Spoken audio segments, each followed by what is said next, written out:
Sarah Martinez had always been an ordinary woman living an extraordinary life. For 15 years, she had worked as a librarian in the small coastal town of Ocean View, California. Every morning, she would arrive at the public library at exactly 8:30, unlock the heavy oak doors, and begin her day organizing books, helping patrons find information, and maintaining the quiet sanctuary that had become her refuge from a past she could never fully escape. The townspeople knew her as a quiet, intelligent woman who kept to herself. She lived alone in a modest cottage overlooking the Pacific Ocean, drove a reliable but unremarkable sedan, and spent her evenings reading or tending to her small garden. What they didn't know was that before she became Sarah Martinez the librarian, she had been Lieutenant Sarah Chun, a Navy intelligence officer with top-secret clearance and access to some of the military's most classified operations. Her transformation from military officer to small-town librarian hadn't been voluntary. 15 years ago, Sarah had been involved in a classified mission that went horribly wrong. She had been forced to disappear, to take on a new identity, and vanish from her old life completely. The Witness Protection Program had given her a new name, a new history, and strict instructions never to contact anyone from her previous existence. The price of her safety was absolute anonymity. On this particular Tuesday morning in October, Sarah noticed something different about Ocean View. There was an unusual amount of activity in the harbor. Military vehicles had been spotted around town, and several residents had mentioned seeing men in combat gear near the waterfront. Sarah's trained instincts, dormant for so many years, began to stir. She recognized the signs of a military operation, but she forced herself to ignore them. Her new life depended on staying invisible, on being nobody special. The morning passed quietly in the library. Mrs. Henderson came in looking for a cookbook, young Tommy Chin needed help with a school research project, and the usual group of retirees settled into their favorite chairs with newspapers and magazines. Sarah moved through her routines automatically, but her mind kept drifting to the unusual activity she had observed. Something significant was happening in her peaceful town, and every fiber of her military training told her it was important. Around noon, the library's front doors opened with more force than usual. Sarah looked up from the circulation desk to see 3 men entering. They weren't locals.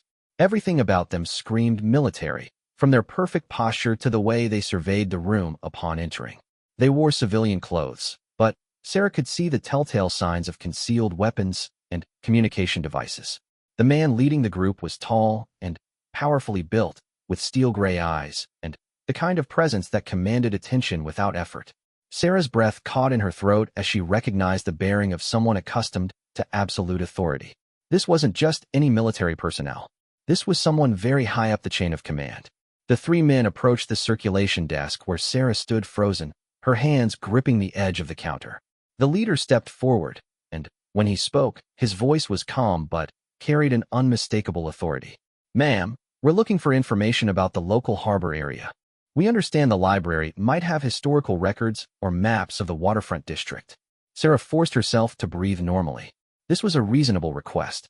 Libraries often had local historical documents and maps.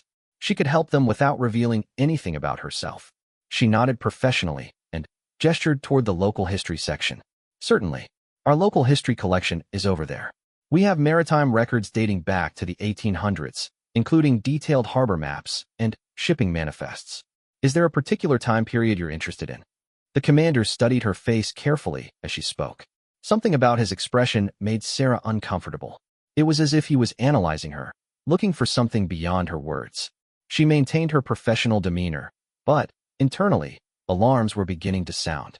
"Actually," the commander said, his eyes never leaving her face, "we're more interested in current layouts. Recent surveys, modern infrastructure details. The kind of information that might not be in historical records." Sarah's heart began to beat faster. This request was moving beyond normal library research into territory that felt dangerously familiar. Current infrastructure details weren't the kind of information typically available in public libraries, and they certainly weren't the kind of thing ordinary citizens would need. This was operational intelligence gathering. "I'm afraid our collection focuses primarily on historical documents," she said carefully. "For current infrastructure information, you might want to contact the Harbor Master's office or the City Planning Department. They would have the most up-to-date records of the waterfront area." The commander nodded, but he didn't move away from the desk. Instead, he seemed to be studying her even more intently. His two companions had positioned themselves casually around the library, but Sarah noticed they had chosen locations that gave them clear sight lines to all exits. This wasn't casual research. This was something much more serious. "You know," the commander said conversationally, "you have an interesting way of speaking. Very precise. Almost like someone with training in information security." Sarah felt ice form in her stomach. She forced herself to smile politely while her mind raced through possible responses. She couldn't afford to be interesting to these men.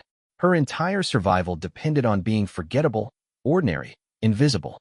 "I suppose working in a library for 15 years teaches you to be precise about information," she replied, hoping her voice sounded casual. "Accuracy is important when you're helping people find what they need." The commander continued to study her, and Sarah could see something shifting in his expression. It was subtle, but her old training allowed her to recognize it. He was beginning to suspect something. She needed to end this conversation quickly and hope they would leave the library without further incident. "If you'll excuse me," she said, starting to move away from the desk, "I have some books to reshelve." "Actually," the commander said, his voice taking on a slightly different tone, "I'd like to ask you something else. What do you know about Operation Nightfall?" The world seemed to stop. Sarah felt the blood drain from her face as the words hit her like a physical blow. Operation Nightfall wasn't just any classified mission. It was her mission, the one that had destroyed her life and forced her into hiding. The operation that officially never existed. She stood frozen, unable to speak, unable to move, unable to think of any response that wouldn't betray her. The commander was watching her reaction carefully, and she knew that her face had probably revealed everything. There was no way a small-town librarian would have any reaction to that name unless they had been involved. "I'm sorry," she managed to say, her voice barely above a whisper. "I don't know what you're talking about." But it was too late. The commander's eyes had changed completely. The polite, professional expression was gone, replaced by something much more intense. He knew. Somehow, impossibly, he knew who she was. "Ma'am," he said quietly, "I think we need to have a private conversation." Sarah's mind was racing through possibilities. Could she run? The two other men were positioned to block the exits. Could she deny everything? Her reaction had already given her away. Could she somehow convince them they were wrong? Not likely, given what had just happened. For 15 years, she had successfully hidden from her past. She had built a quiet, safe life where no one knew who she had been or what she had done. She had followed every protocol, obeyed every rule of her new existence. And now, in a matter of minutes, it was all falling apart. The library suddenly felt smaller, the air thicker. The familiar surroundings that had been her sanctuary for so many years now felt like a trap. Mrs. Henderson was still browsing the cookbook section, oblivious to the drama unfolding at the circulation desk. Tommy Chun was absorbed in his research project. The retirees continued reading their newspapers. Normal life continued around them, while Sarah's world collapsed. "I don't think that's necessary," she said, trying one last time to maintain her cover. "I'm just a librarian. I think there's been some mistake." The commander shook his head slowly. "No, ma'am. I don't think there has been a mistake. I think we found exactly who we were looking for." Sarah closed her eyes for a moment, feeling the weight of 15 years of careful deception crumbling around her. When she opened them again, she saw something in the commander's expression that surprised her. It wasn't anger or accusation. It was something that looked almost like relief. "Who are you?" she whispered. The commander glanced around the library, ensuring they couldn't be overheard, then leaned slightly closer to the desk. "Commander Jake Morrison, Navy SEALs. And I think you might be the person who can help us save a lot of lives." Sarah stared at him, confusion mixing with fear. This wasn't what she had expected. If they had come to arrest her, to expose her, Commander Morrison wouldn't be talking about saving lives. Something else was happening here, something she didn't understand. "I don't know what you think I can do," she said carefully. "I'm nobody. I haven't been involved in anything military for 15 years. "Ma'am," Morrison said, his voice taking on an urgency that made Sarah pay attention despite her fear. "We have a situation. A serious one. And, according to our intelligence, you might be the only person who can help us resolve it." The fear in Sarah's chest was beginning to transform into something else. Curiosity. Despite everything she had been through, despite 15 years of hiding, part of her had never stopped being Lieutenant Sarah Chun. The part that had been trained to solve problems, to analyze threats, to protect people. "What kind of situation?" she heard herself ask. Commander Morrison glanced around the library once more, then made a decision. "Is there somewhere private we can talk? This conversation can't happen here." Sarah's mind was spinning. Every instinct told her to refuse, to maintain her cover, to send these men away and hope they would never return. But something in Morrison's expression suggested that wasn't an option. He had found her, which meant others could find her too. Her carefully constructed safe life might already be over. "There's a conference room in the back," she said quietly. "But I need to tell my assistant I'll be unavailable for a few minutes." Morrison nodded. Sarah walked over to Jenny, the part-time assistant who helped during busy periods, and quietly asked her to watch the front desk. Jenny, a college student who was more interested in her textbook than library operations, simply nodded without looking up. Sarah led the three men to the small conference room the library used for community meetings. It was windowless and private, with a single table surrounded by 6 chairs. Morrison gestured for his men to wait outside, then closed the door behind him. "Before we go any further," Sarah said, crossing her arms and trying to project more confidence than she felt, "I want to know how you found me. My security was supposed to be absolute." Morrison studied her for a moment before responding. "You've done an excellent job disappearing, ma'am. It took us months to track you down, and we only managed it because we were specifically looking for someone with your particular expertise." "What expertise?" Sarah asked, though she was beginning to suspect she already knew the answer. "Cryptographic analysis. Specifically, your work on the Meridian encryption system." Sarah felt her legs weaken, and she slowly lowered herself into one of the conference room chairs. The Meridian system. She hadn't heard that name in 15 years, and she had hoped never to hear it again.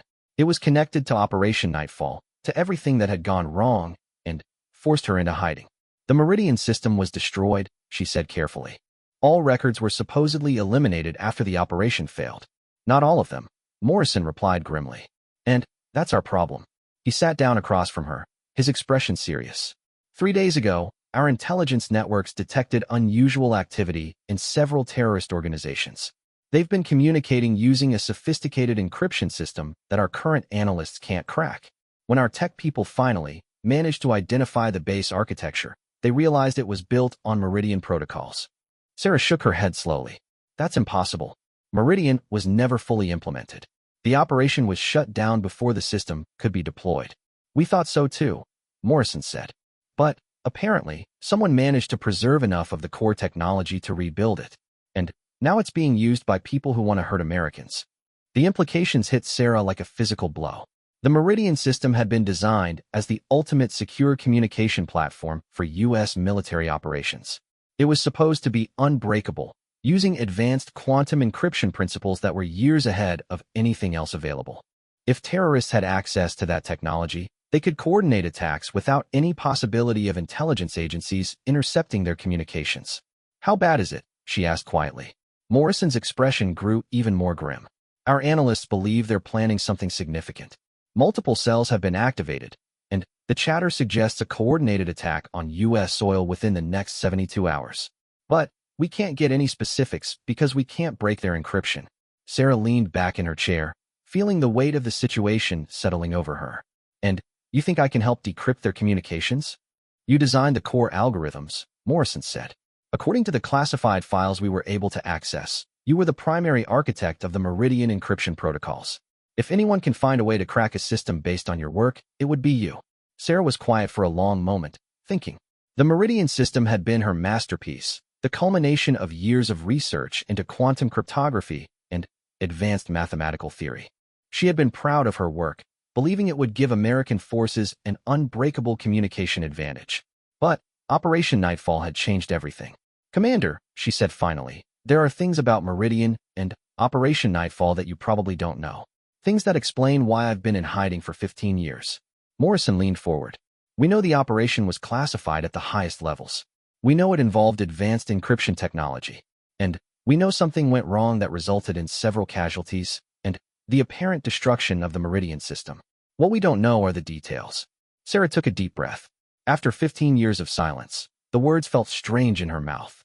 Operation Nightfall was supposed to be a field test of the Meridian system.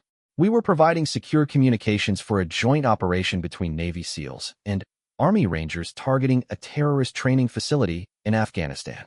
She paused, remembering details she had tried to forget. The operation was going perfectly until someone betrayed us. The terrorists were waiting. They knew exactly when and where our forces would arrive, and They were ready with overwhelming firepower. Morrison's expression didn't change, but Sarah could see understanding dawning in his eyes. 12 men died that night, Sarah continued, her voice growing quieter. Good men who trusted that their communications were secure, that their mission plans hadn't been compromised. But someone had broken the Meridian encryption. Someone had read every message, knew every detail of the operation. You think there was a mole? Morrison asked. Sarah shook her head. I know there was. But I could never prove it. And when I tried to investigate, I became a target myself. Someone wanted to make sure I couldn't identify how the security breach had occurred. That's why I had to disappear. The conference room fell silent as Morrison absorbed this information. Sarah could see him processing the implications, understanding why the situation was more complicated than his superiors had probably realized. Ma'am, he said finally, I understand why you've been in hiding. But, right now, we have terrorists using technology based on your work to plan an attack that could kill hundreds or thousands of innocent Americans. We need your help to stop them. Sarah stood up and walked to the far end of the small room, her mind racing through possibilities. Even if I wanted to help, I haven't worked with encryption technology in 15 years. My knowledge might be too outdated to be useful. Our tech people don't think so, Morrison replied. The mathematical principles behind Meridian haven't changed. The core algorithms you developed are still valid. And, according to our analysis, whoever rebuilt the system made some modifications that might actually make it more vulnerable than your original design. Sarah turned back to face him. What kind of modifications? Morrison reached into his jacket and pulled out a tablet computer. Our analysts managed to capture some encrypted communications. They can't read the content, but they've been able to analyze the encryption patterns. He handed her the tablet, and Sarah found herself looking at data she hadn't seen in 15 years. The patterns were familiar, recognizably based on her original Meridian algorithms, but there were differences. Subtle variations that suggested someone had tried to improve her work without fully understanding its underlying principles. Despite her fear, despite her desire to remain hidden and safe, Sarah felt her professional curiosity awakening. Someone had taken her carefully crafted system and modified it incorrectly. The mathematician in her was offended by the sloppy implementation. These frequency patterns are wrong, she murmured, studying the data. They've introduced harmonics that create potential vulnerabilities. Morrison waited patiently as she continued analyzing the information. Sarah found herself drawn into the problem despite her reservations. This was what she had been trained for, what she had dedicated her career to before Operation Nightfall destroyed everything. How much time do we have? She asked without looking up from the tablet. Our intelligence suggests the attack will happen within 72 hours. But we don't know what the target is, how many people are involved, or what kind of attack they're planning. All we know is that it's going to be significant. Sarah continued studying the encryption patterns, her mind automatically beginning to work through possible approaches to breaking the system. It was like riding a bicycle. The knowledge was still there, dormant, but intact. If I helped you, she said slowly, what would happen to my security? My cover has been blown just by your presence here. How do I know other people won't be able to find me now? Morrison was quiet for a moment before responding. Ma'am, I'm going to be honest with you. Your current security was already compromised. The fact that we found you means others could too. But if you help us stop this attack, if you help save lives, the government might be willing to provide you with better protection. A new identity, a new location, whatever you need to be safe. Sarah looked up from the tablet, meeting his eyes. And if I refuse? Morrison's expression was sad, but determined. Then, we'll do our best to stop the attack without you. But a lot of innocent people might die because we couldn't crack their communications in time. The weight of the decision pressed down on Sarah. For 15 years, she had successfully avoided this moment, this choice between her safety and her duty. She had built a quiet life where she didn't have to make decisions that affected other people's lives. But that life was ending whether she wanted it to or not. There's something else you need to understand, she said quietly. If I'm right about how the security was breached during Operation Nightfall, then whoever betrayed us 15 years ago might still be active. If I surface now, if I start working on classified projects again, they might try to eliminate me permanently this time. Morrison nodded grimly. We've considered that possibility. But we can provide protection, and, frankly, the immediate threat to innocent civilians has to take priority. Sarah walked back to the table and sat down, the tablet still in her hands. The encryption patterns seemed to mock her, challenging her to solve the puzzle they represented. It was the kind of intellectual challenge she had once lived for. If I do this, she said slowly, I want complete operational control over the cryptographic analysis. No interference from other analysts, no pressure to produce results faster than the mathematics allow. Done, Morrison said immediately. And I want to know everything about how you found me. If there are security leaks in the current system, I need to understand them. Morrison hesitated for a moment, then nodded. Agreed. Sarah looked down at the tablet one more time, then back up at Morrison. Commander, you should know that if we succeed in breaking their encryption, if we stop whatever they're planning, it won't end there. The people behind this know someone is trying to crack their communications. They'll adapt, change their methods, maybe disappear entirely. I understand, Morrison replied. But stopping this immediate threat is the priority. Sarah took a deep breath and made her choice. All right, Commander, I'll help you. But we're going to need more than just this conference room and a tablet computer. Within 2 hours, Sarah's quiet life as a small-town librarian had been completely transformed. Commander Morrison had made several phone calls, and suddenly, the library's conference room had become an impromptu command center. Military technicians had arrived with sophisticated computer equipment, secure communication devices, and encryption analysis software that Sarah hadn't seen since her days as a Navy intelligence officer. Jenny, the part-time assistant, had been given the day off with instructions to tell anyone who asked that the library was hosting a special research project for local historians. The regular patrons had been politely turned away with apologies about unexpected maintenance work. Sarah felt guilty about disrupting the peaceful routine that had defined her life for so long. But she knew there was no going back now. The transformation wasn't just external. As Sarah sat before a bank of computer monitors, her fingers moving across multiple keyboards with practiced efficiency, she could feel Lieutenant Sarah Chun awakening after 15 years of dormancy. The intellectual challenge of breaking the modified Meridian encryption was exactly the kind of complex problem that had drawn her to cryptographic analysis in the first place. The good news, she explained to Morrison as she worked, is that whoever modified the original Meridian protocols made several critical errors. They understood the basic mathematical principles, but they didn't grasp the deeper theoretical foundations that made the system truly secure. Morrison watched over her shoulder as lines of code and mathematical equations scrolled across the monitors. What kind of errors? Sarah highlighted several sections of the encryption analysis.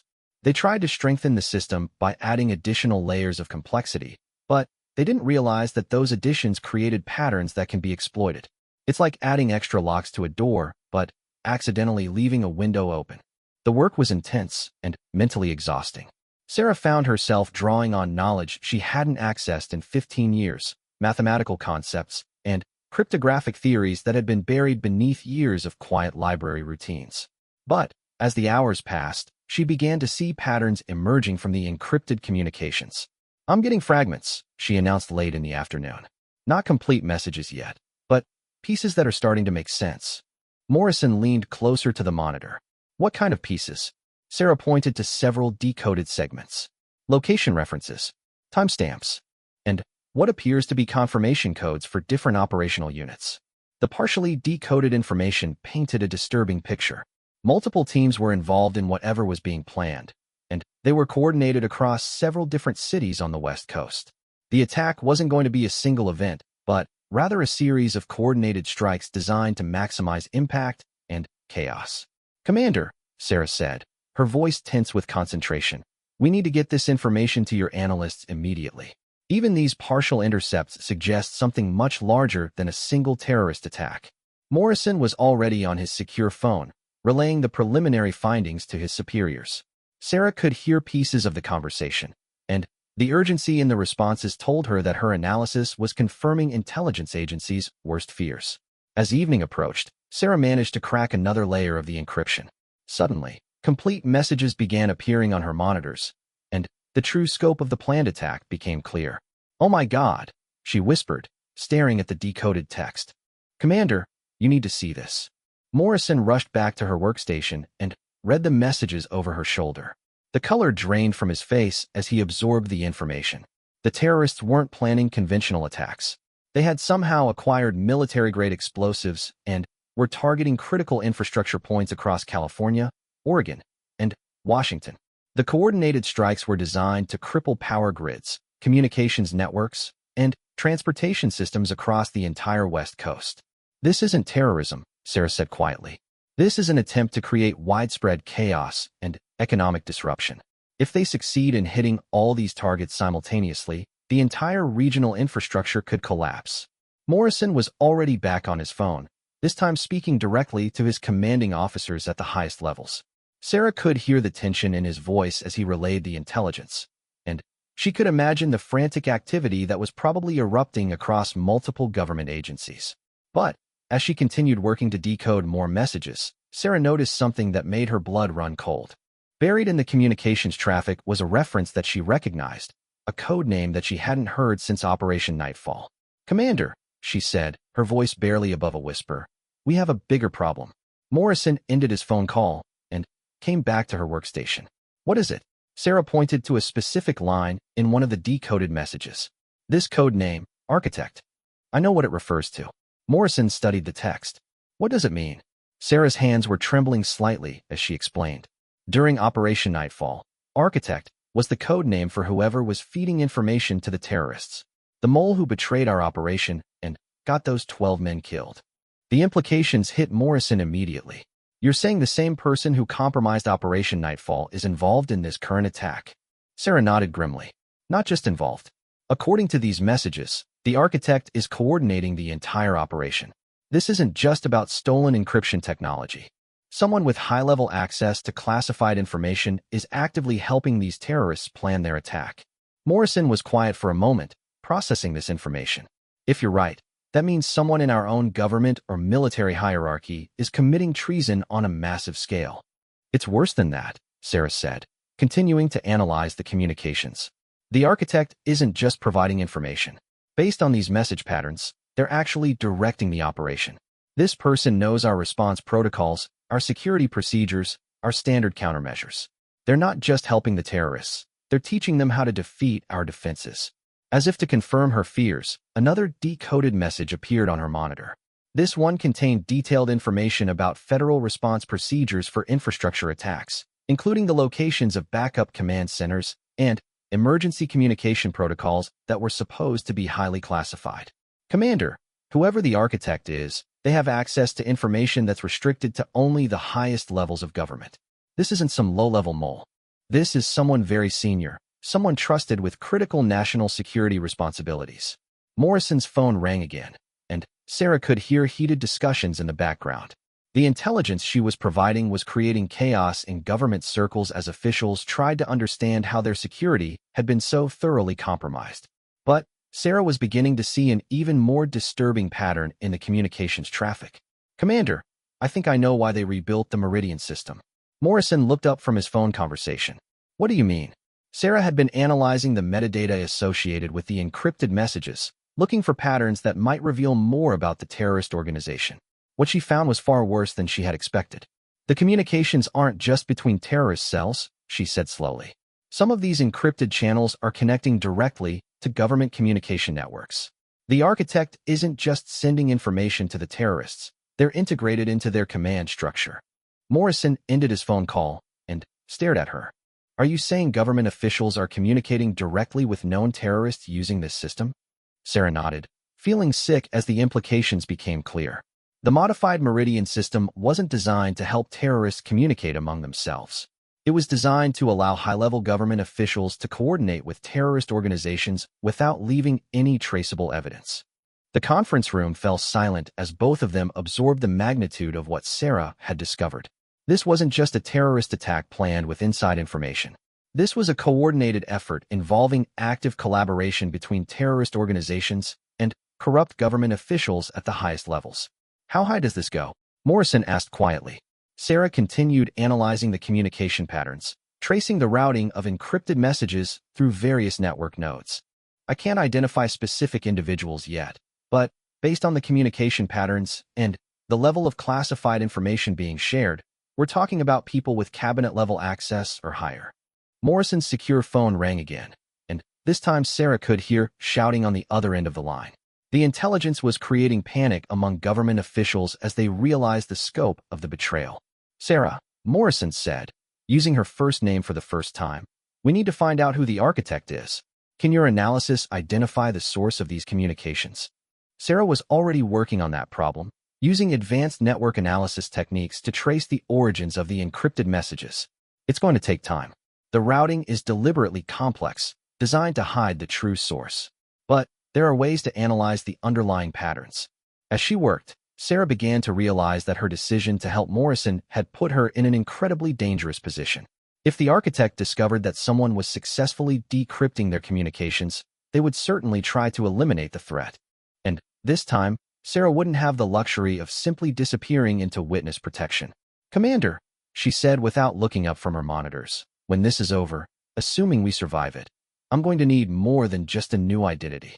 I'm going to need a completely different existence, somewhere so remote that even the most sophisticated intelligence networks can't find me." Morrison nodded grimly. "I understand. But, right now, we need to focus on stopping this attack and identifying the traitors. How much more time do you need?" Sarah looked at the complex mathematical algorithms running on her screens, calculating probability matrices and analyzing encryption patterns. To fully decrypt their communications and identify the architect? At least 12 more hours. Maybe longer. Morrison checked his watch. "According to our latest intelligence, the attack is scheduled to begin in 18 hours. We're cutting it very close." Sarah took a deep breath and returned to her work, her fingers flying across the keyboards as she pushed her analytical capabilities to their limits. Somewhere in the encrypted data streams were the answers they needed. She just had to find them before time ran out at 2 o'clock in the morning. Sarah was still hunched over her computer monitors, her eyes burning from staring at endless streams of code and mathematical equations. Coffee cups littered her workspace, and she had long since abandoned any pretense of maintaining her librarian persona. This was Lieutenant Sarah Chun at work, and she was in her element despite the exhaustion. Commander Morrison had dozed fitfully in one of the conference room chairs, but Sarah hadn't stopped working. Time was running out, and she could feel the pressure mounting with each passing hour. The terrorist attack was scheduled to begin at 8 p.m. the following evening, less than 18 hours away. "I think I've got something," she announced suddenly, her voice hoarse from fatigue. Morrison was immediately alert, moving to her workstation to see what she had discovered. On the main monitor was a complex network diagram showing communication routes and connection patterns that Sarah had been mapping for hours. The architect's communications are routed through 7 different network nodes before reaching the terrorist cells, Sarah explained. Each routing point adds another layer of anonymity, making it almost impossible to trace the original source through conventional means. Morrison studied the diagram. "But you found a way around the anonymity protections?" Sarah nodded, pointing to several highlighted connections on the network map. Each routing node adds a tiny delay to message transmission. Individually, these delays are too small to be significant. But when you analyze patterns across hundreds of messages, the cumulative delay creates a unique signature that reveals the approximate geographic location of the source. She pulled up another screen showing a map of the Washington, D.C. area with several red dots marking possible locations. The architect is communicating from somewhere within this 10-square-mile area of the Capitol. Morrison felt a chill as he realized what this meant. That's the government district. Pentagon, State Department, White House, Capitol Building. The most secure area in the country. Sarah continued her analysis, narrowing down the possible source locations by examining message timing patterns and communication frequency. It's worse than that. Based on when messages are sent and received, the architect is operating during normal government working hours. This person isn't sneaking around at night or communicating from their home computer. They're using official government systems during their regular workday. The implications were staggering.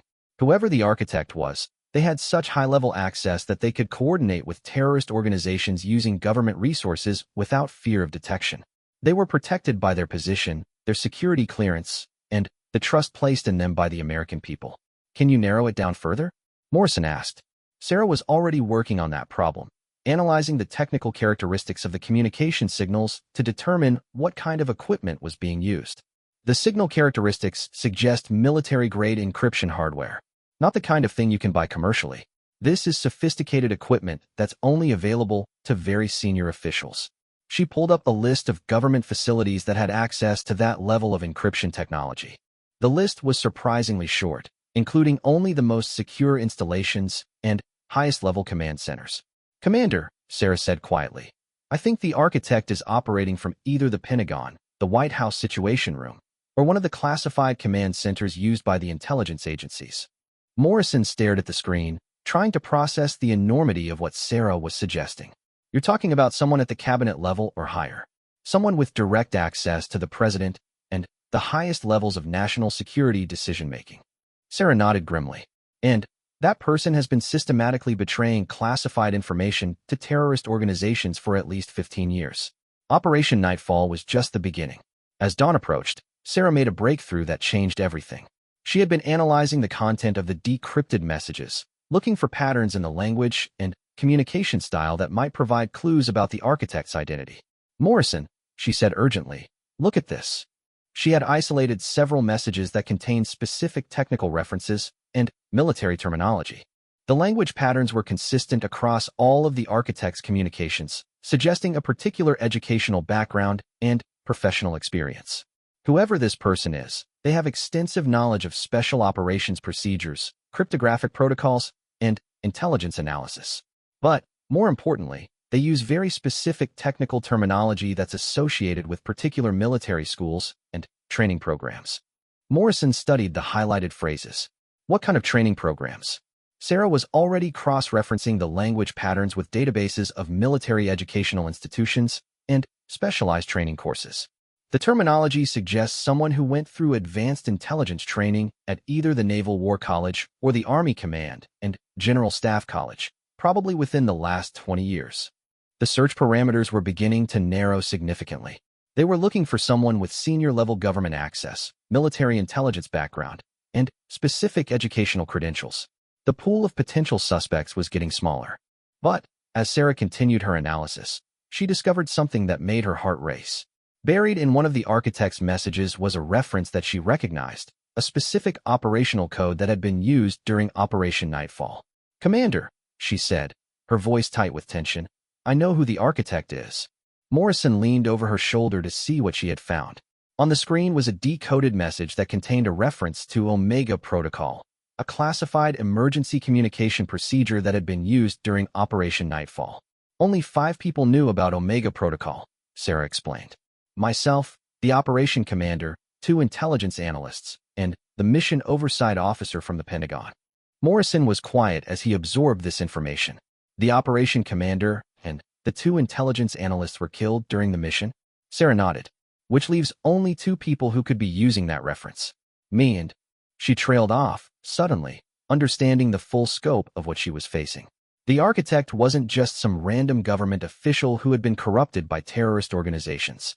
It was someone who had been present during Operation Nightfall, someone who had watched 12 good men die and had continued betraying classified information for 15 years.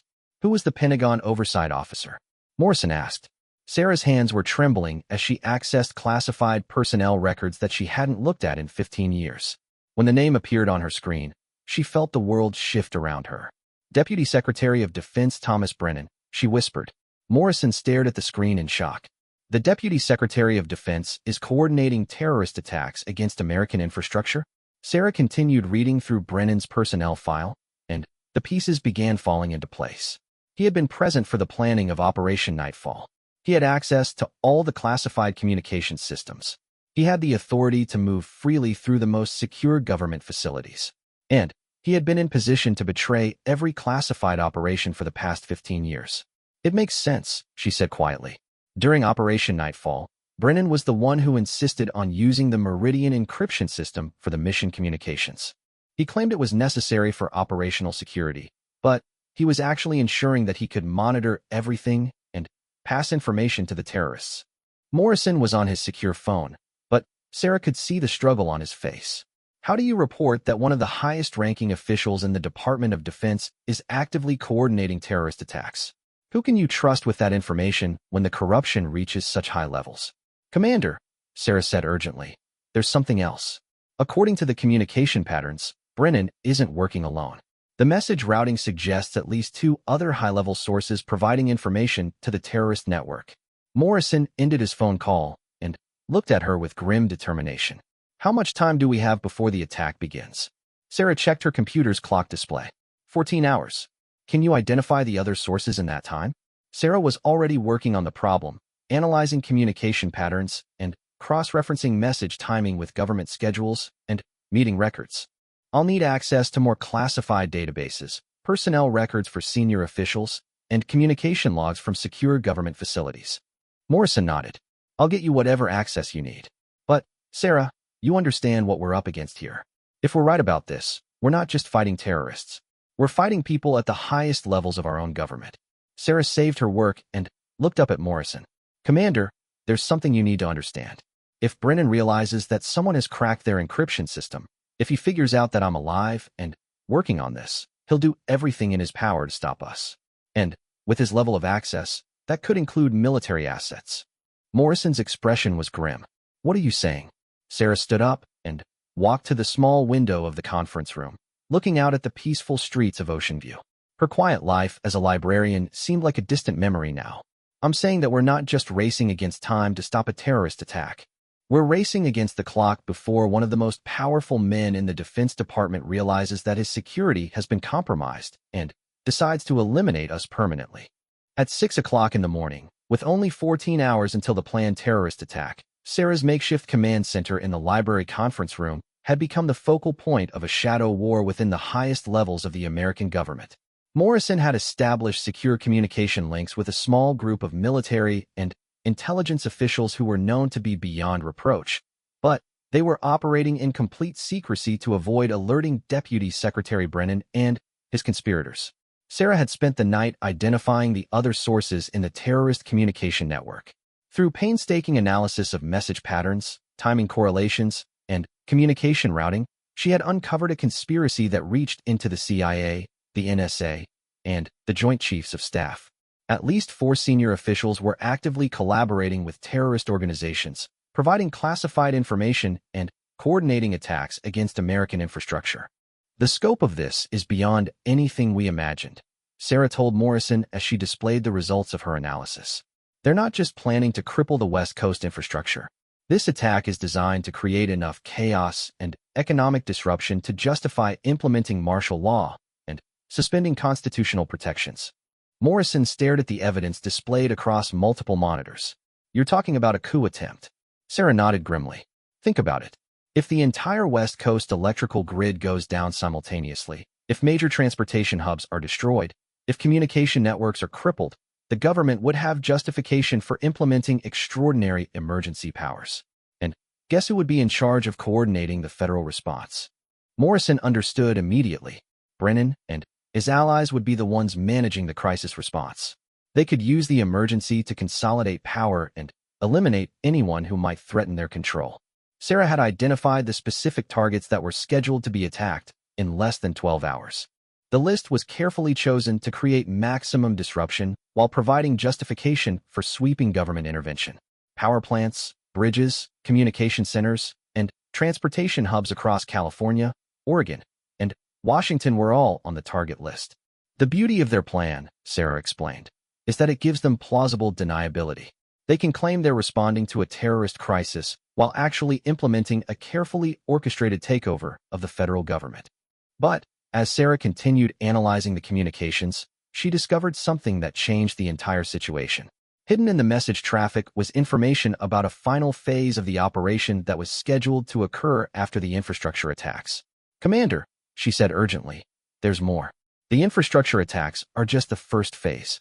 Once the emergency powers are implemented, they're planning to eliminate key military and intelligence leaders who might oppose their takeover.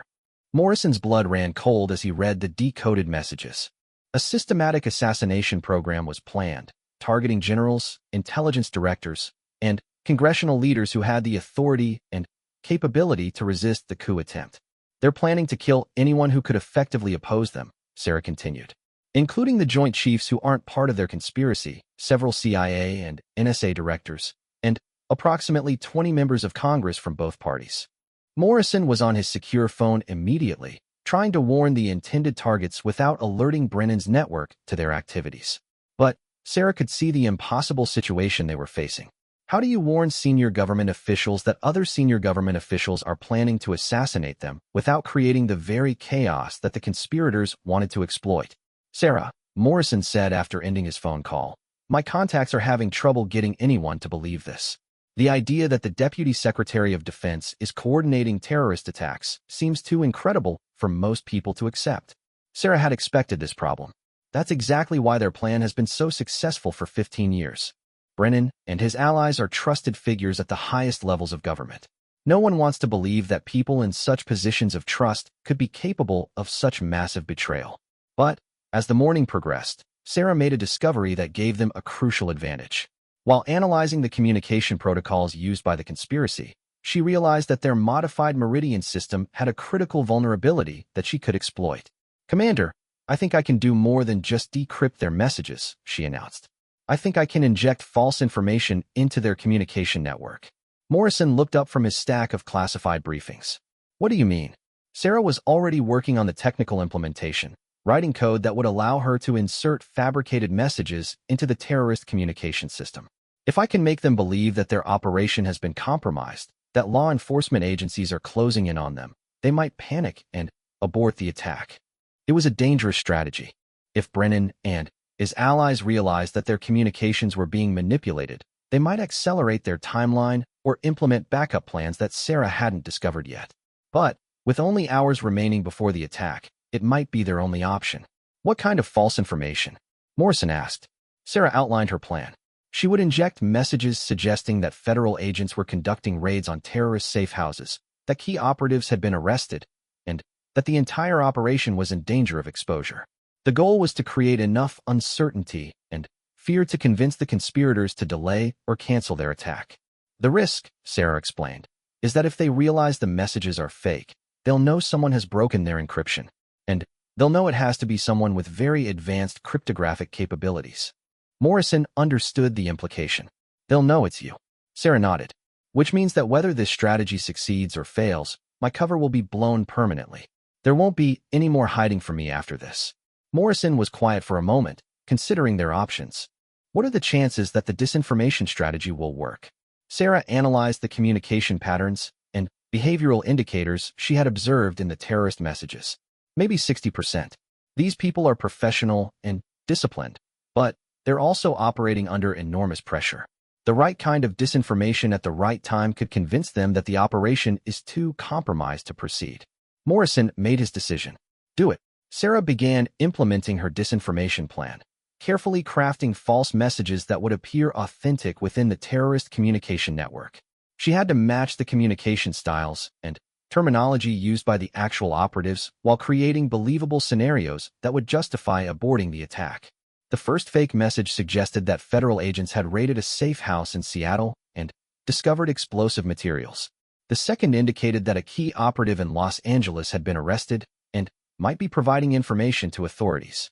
The third claimed that intelligence agencies had detected unusual activity around critical infrastructure sites and were increasing security measures. "Messages are being injected into their network now," Sarah reported. "We should see responses within the next hour if they believe the disinformation." While they waited for reactions to the fake messages, Morrison had been coordinating with loyal military and intelligence personnel to prepare for multiple scenarios. Special operations teams were being positioned near the target sites, but they were operating under strict orders to remain hidden unless the terrorist attack actually began. "If the disinformation doesn't work," Morrison explained, "we'll have teams ready to intercept the attacks as they happen. But with targets spread across 3 states, we can't guarantee we'll stop all of them." Sarah continued monitoring the terrorist communications, looking for any indication that her disinformation was having the desired effect. At first, there was no response to the false messages. The attack preparations continued according to schedule. But then, at 11 o'clock in the morning, Sarah detected increased communication activity between the terrorist cells and Brennan's command center. The messages were brief and heavily coded, but the patterns suggested growing concern about operational security. "I think it's working," Sarah announced. "They're starting to question whether the operation has been compromised." Over the next 2 hours, Sarah watched as uncertainty spread through the terrorist network. The fake messages had created enough doubt to generate heated discussions between cell leaders and their controllers. Some groups were reporting suspicious activity around their target sites. Others were requesting permission to abort their missions. But it was Brennan himself who provided the crucial breakthrough. In his communications with the terrorist cells, Sarah detected something that revealed the full scope of his vulnerability. "Commander," she said excitedly. Brennan is panicking. He's using unsecured communication channels to try to regain control of the situation. Morrison looked at the decoded messages on Sarah's monitor. What does that mean for us? Sarah was already tracing the unsecured communications back to their source. It means he's making mistakes. And one of those mistakes is going to give us his exact location and access to communication systems he thinks are secure. Using Brennan's panic-induced security lapses, Sarah was able to penetrate deeper into the conspiracy's communication network than ever before. She discovered backup attack plans, alternative targets, and, most importantly, the specific locations where Brennan and his co-conspirators were coordinating the operation. I've got them, Sarah announced triumphantly. Brennan is operating from a classified command center beneath the Pentagon. His co-conspirators are in similar secure facilities at CIA headquarters and NSA. And I have access to their supposedly secure internal communications. Morrison was already coordinating with the special operations teams that had been standing by. Can you maintain access to their systems? Sarah was working frantically to exploit the security vulnerabilities she had discovered. I can do more than that. I can shut down their communication systems entirely. Without secure communications, they won't be able to coordinate with the terrorist cells. But, as Sarah began implementing her plan to disable the conspiracy's communication networks, she realized that Brennan had one final card to play. Hidden in his emergency protocols was a provision for implementing the infrastructure attacks without terrorist involvement, using military assets under his direct control. Commander, she said urgently, even if we stop the terrorist cells, Brennan can still carry out the attacks using military resources. He has the authority to authorize defensive strikes against infrastructure targets if he claims they're under imminent terrorist threat. Morrison understood the horrible implications. He can create the crisis himself, then claim he was responding to terrorist attacks that never actually happened. Sarah was already working on a solution, but it required taking an enormous risk. I can prevent that, but I'll need to access the most secure military command systems in the Pentagon. If I'm detected, it won't just blow my cover. It could be considered an act of treason. Morrison looked at her with respect and determination. Sarah, after everything you've done today, after all the lives you've already saved, I trust your judgment completely. Do whatever you think is necessary. Sarah took a deep breath and began typing the command codes that she had memorized 15 years ago but never expected to use again. As a former Navy intelligence officer with top-secret clearance, she still had theoretical access to certain military systems, though using that access without authorization was a serious federal crime. I'm going to issue a priority override command that will temporarily disable Brennan's ability to authorize military strikes, she explained as she worked. But the moment I do this, every security system in the Pentagon is going to know that someone with Lieutenant Sarah Chen's access codes just issued an unauthorized command. Morrison nodded grimly. How long will the override last? Sarah finished entering the command sequence and hesitated with her finger over the enter key. Long enough to prevent the infrastructure attacks, but not long enough for me to escape the consequences of what I'm about to do. She looked up at Morrison one final time. Commander, when this is over, you're going to have to arrest me. What I'm about to do is technically treason, even though it's to save American lives. Morrison met her eyes with steady determination. Let me worry about that, Sarah. Right now, just stop these attacks. Sarah nodded and pressed the enter key. Immediately, alarms began sounding on her computer systems as Pentagon security protocols detected the unauthorized access. But her override command had been successful. Brennan's ability to authorize military strikes had been disabled, and the conspiracy's communication networks had been shut down. Across the terrorist network, confusion reigned as cell leaders lost contact with their controllers. Without coordination and facing increased security at their target sites, the various terrorist groups began to abandon their missions. The coup attempt had been stopped, but Sarah's role in stopping it had just made her the most wanted fugitive in America.